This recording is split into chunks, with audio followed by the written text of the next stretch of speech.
My girlfriend of 5 years said my proposal was embarrassing and the ring was cheap. I said nothing. I took the ring back the next day, returned it, and used the full amount to put a down payment on my dream car. I drove past her the next day and gave a little honk. So, I'm pretty sure I set a new world record last night for the shortest engagement in human history.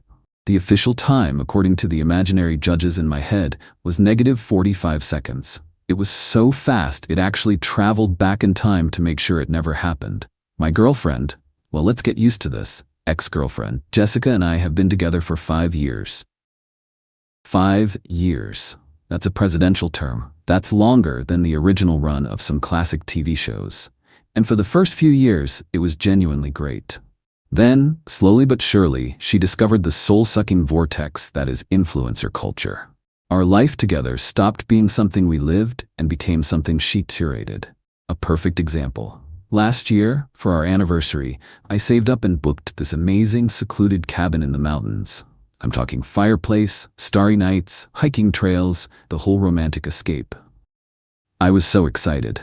She spent the first 4 hours complaining that the woods didn't have good lighting for selfies and that the cabin was too rustic for her brand aesthetic. Her brand. She sells scented candles on Etsy to about 90 followers. Her brand is making our apartment smell like vanilla. Her friends, the brunch brigade, as I call them, are the same. A few weeks ago, I had the misfortune of being present when one of their friends got engaged. I watched Tiffany and Madison dissect the poor girl's ring photo on Instagram. 2 carats? Is he a farmer? And the cut is so 2019. It was a masterclass in casual cruelty. That should have been my warning sign, a huge flashing neon billboard that read, "Abort mission, Liam." But I'm a guy in love. We're idiots. So I decided to propose. I spent the better part of a year putting money aside. I didn't want to get her the same generic ring every one of her friends had. I wanted something with meaning. I went to this incredible local artisan jeweler, a woman named Sarah who works magic with metal and stone. I told her about Jessica. The real Jessica, the one who used to love hiking and said her favorite color was the deep blue of the sky after a storm. Together, we designed a custom ring. It had this gorgeous, ethically sourced sapphire as the main stone, the exact color of that sky, flanked by these intricate leaf-like silver workings. It was unique, it was thoughtful, and it was $10,000. I'm an IT project manager, not a hedge fund baron. 10 grand is a huge deal for me. Yesterday was the day. I planned it all out. No crowds, no cliches. I took her to the scenic overlook where we had our first real date 5 years ago. I'd packed a picnic basket with champagne, her favorite fancy cheeses, the works. The sun was setting. It was perfect. I got down on one knee, her eyes went wide. I pulled out the custom-made wooden box, my heart doing a drum solo against my ribs. I gave her the whole speech about our journey, about my love for her, about wanting to spend my life with her. Then I opened the box. Her face, which had been a mask of excited anticipation, just fell. It didn't just droop, it was a full-on market crash. She wasn't looking at me anymore. She was glancing around as if she was worried someone might see us. "Oh my God, Liam," she whispered, and her voice had the same tone she used when she found a spider in the bathtub. Is this it? Here? There's no one even around to take a picture." My brain felt like a dial-up modem trying to connect to a website from 1998. The screeching was deafening. I thought that was the point," I stammered. "Just us." She finally looked down at the ring in the box. She didn't even reach for it. "It's cute," she said, and the word landed like an anvil. "It's a really nice promise ring, maybe, but the stone isn't even a diamond. It looks so cheap." Cheap. My $10,000, custom-designed, ethically sourced, full-of-meaning ring was cheap. I don't remember standing up. I don't remember packing the picnic basket. All I remember is the drive home. It was the longest, most silent hour of my life. She kept sighing loudly every few minutes, a sound designed to prompt me to speak, to apologize for the profound insult of my proposal. I just kept my eyes on the road. We got home, and she announced she was too emotionally overwhelmed to talk, and locked herself in the bedroom. I'm sitting on the couch right now. She's probably in there, texting the brunch brigade about the horror she just endured. She thinks I'm out here, heartbroken, mourning the future we were supposed to have. And a part of me is, but a much bigger part of me is on my laptop. The tab for the local Ford dealership has been open for a month. I've been building my dream car online, a Ford Bronco, just for fun. She wanted a rock. I think I'd rather have 300 horsepower. Update. Good morning, Reddit. It's been a wild 18 hours. Thanks for all the comments. Reading them last night while I was marinating in my own misery genuinely helped. I woke up at the crack of dawn. I hadn't slept. I just laid on the couch, replaying the word cheap in my head on a loop. Around 6 a.m., I got up. Jessica was still asleep in the bedroom, the queen in her castle of disappointment. I grabbed the ring box from my jacket, my wallet, my keys, and I walked out of the apartment without a sound. My first stop was the jeweler. Sarah, the owner, was just getting her shop ready for the day. She saw me walk in, saw the box in my hand, and her warm smile just faded. "Oh, honey, no?" I just shook my head. "It was cheap," I said. She looked at me, completely baffled. I gave her the 30-second version of the story. The overlook, the picnic, the cringy, the promise ring. When I finished, she took off her glasses and rubbed her eyes. "That girl," she said, "does not deserve a man who knows what a sapphire is." Her love was conditional on carat size.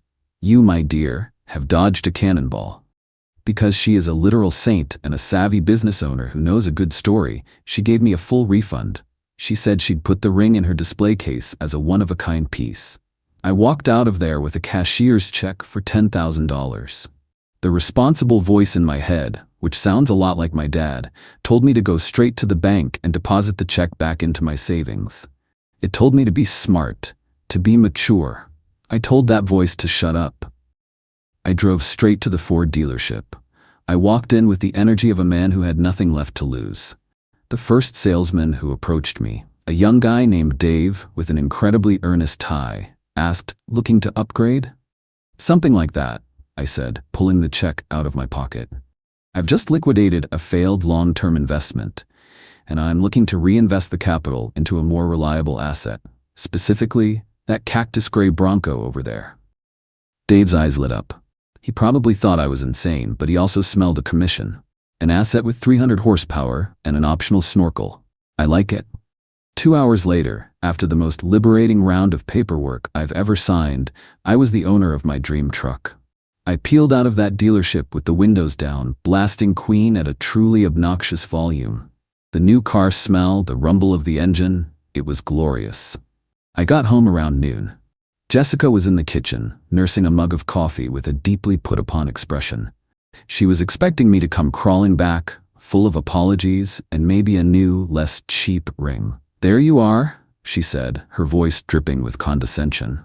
"I was starting to think you were ignoring me. Are you ready to apologize and talk about how we're going to fix this disaster?"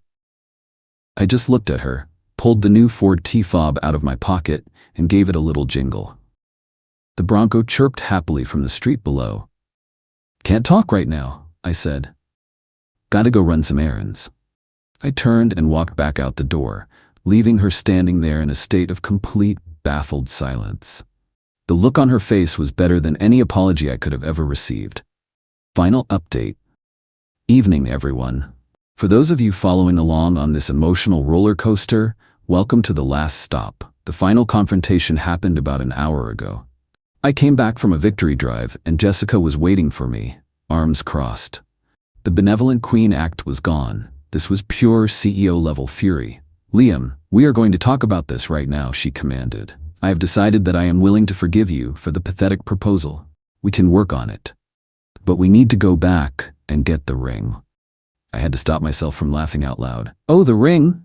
I said, keeping my tone light and breezy. "Yeah, that's not going to happen. I returned it this morning. Got a full refund. Turns out the jeweler has a no-taste-in-partners return policy." Her jaw actually fell open. It was comical. "You returned it without asking me? What did you do with the money?" "Ah, see? That's the best part," I said, leaning against the kitchen counter. "I took that $10,000 and, in a moment of extreme financial clarity, I used it as a down payment on a brand new Ford Bronco. She's parked outside. Her name is Bessie, and she's not cheap, she's just built Ford tough." I have never seen a human face contort in so many different shades of rage. It was like a mood ring having a seizure. "You spent our money on a truck," she shrieked, the word hour doing some very heavy lifting. Nope, I said, popping the P. Let's be crystal clear. I spent my money, which I saved for a year, for your ring, which you called cheap and embarrassing, on my truck, which I think is awesome. You made your choice at the Overlook. You didn't want the ring. So I exchanged it for something that would never look at me with disappointment unless I forgot to change the oil. The argument, if you can call it that, devolved quickly. She called me a child. She called me selfish. She said I was throwing away 5 years. I corrected her. You threw it away when you valued a public spectacle over a private moment and a price tag over a promise. She did what I knew she would do. She got on the phone with the brunch brigade. A minute later, my phone started buzzing. It was Tiffany. I answered on speakerphone. Liam, Jessica is in tears. How could you be so immature and cruel? Well, Tiffany, I said cheerfully. She said my lifelong commitment was cheap, so I invested in a V6 engine instead. It's called diversifying your emotional portfolio. Tell her to have a nice life. I hung up and blocked her number. Then Madison's, then Jessica's. I told her I wanted her and all of her curated belongings out of my apartment by the end of the week. The real finale, the petty little bow on top of this whole thing, came this afternoon. I was heading out to grab some celebratory pizza and beer.